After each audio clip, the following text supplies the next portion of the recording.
नमस्कार बंधुरा स्वागत दुनियाते सबाइके वेलकाम जानाई। काँठाल बीज तो आपनारा अनेक धरनेर रान्ना करे खेयेछेन, किन्तु आज आमी नतून स्वादेर काँठाल बीज दिए लिट्टी रेसिपि बानाबो। बिकेलबेला এই রেসিপিটি বানিয়ে খাবেন, खूब भालो लागबे खेते। चलुन किभाबे बानिয়েছি देखानो जाक। सबार प्रथमे काँठाल बीज निয়েছি। काँठाल बीज থেকে উপরের খোসাগুলো এইভাবে আমি ছাড়িয়ে নিচ্ছি। আপনারা ছুরি কিংবা বটি দিয়ে উপরে খোসাগুলো এভাবে ছাড়িয়ে নিতে পারেন। সবগুলো কাঁঠাল বীজ ধুয়ে পরিষ্কার করে প্লেটে তুলে নিয়েছি। এবার গ্যাস অন করে কড়াইয়ের মধ্যে বেশ কিছুটা পরিমাণ জল দিয়ে কাঁঠাল বীজ মিনিট 7 টাইম দিয়ে সেদ্ধ করে নেব। কাঁঠাল বীজগুলো সেদ্ধ করে প্লেটের মধ্যে তুলে নিলাম। কাঁঠাল বীজ সেদ্ধ করার সময় আপনারা 70% মতো সেদ্ধ করবেন, তাহলে ভালো হয়। বেশি নরম করে সেদ্ধ করবেন না।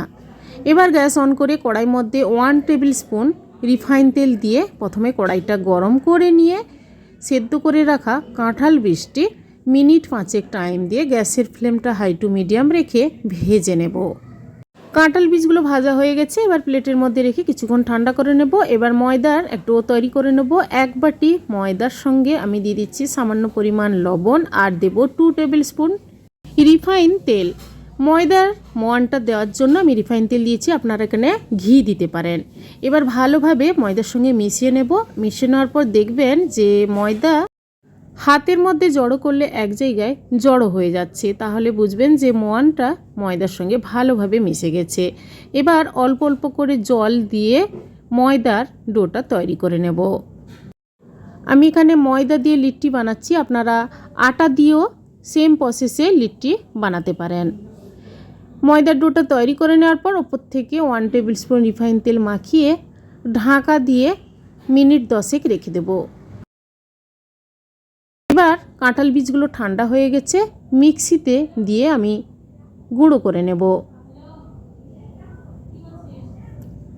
কাঁঠাল বীজটা গুঁড়ো করে নিয়েছি। এবার একটা বড় প্লেটের মধ্যে ঢেলে নেব।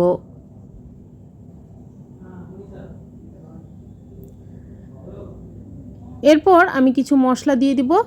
কাঁচা লঙ্কা কোচানো, কোচানো পেঁয়াজ, টক ঝাল মিষ্টি আচার দিয়ে দেব, পাতিলেবুর রস দিয়ে দেব আর দেব সামান্য পরিমাণ আদা গ্রেট করে দিয়ে দেব। আপনারা এখানে রসুন ব্যবহার করতে পারেন।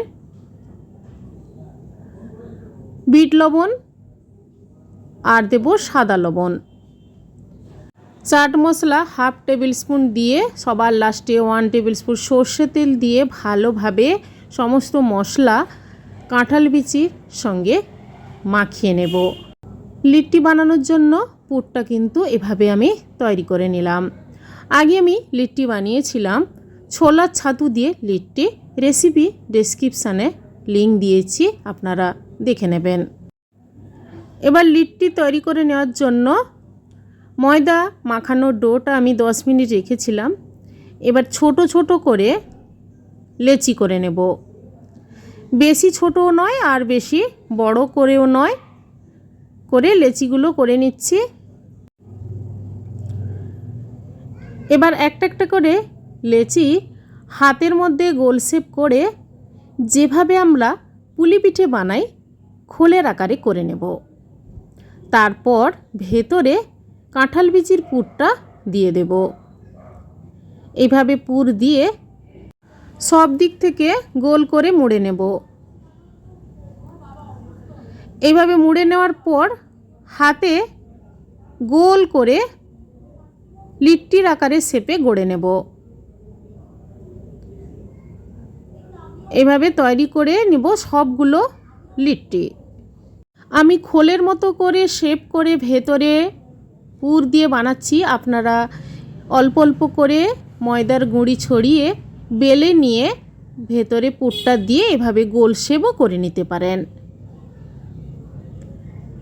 সবগুলো তৈরি করে নেওয়ার পর গ্যাস অন করে কড়াইয়ের মধ্যে বেশ কিছুটা পরিমাণ রিফাইন তেল আগের থেকে গরম করতে দিয়েছিলাম। গ্যাসের ফ্লেমটা লো রেখে সবগুলো লিট্টি আস্তে আস্তে করে ভাজতে দিয়ে দেব। এক পিঠ হয়ে গেলে আরেক পিঠ আস্তে আস্তে করে উল্টে দেব। আর কিছুক্ষণ টাইম দিয়ে ভাজবেন, হাই ফ্লেমে করে ভাজবেন না, তাহলে ওপরের দিকটা ভাজা হবে কিন্তু ভেতরটা কাঁচা থেকে যেতে পারে।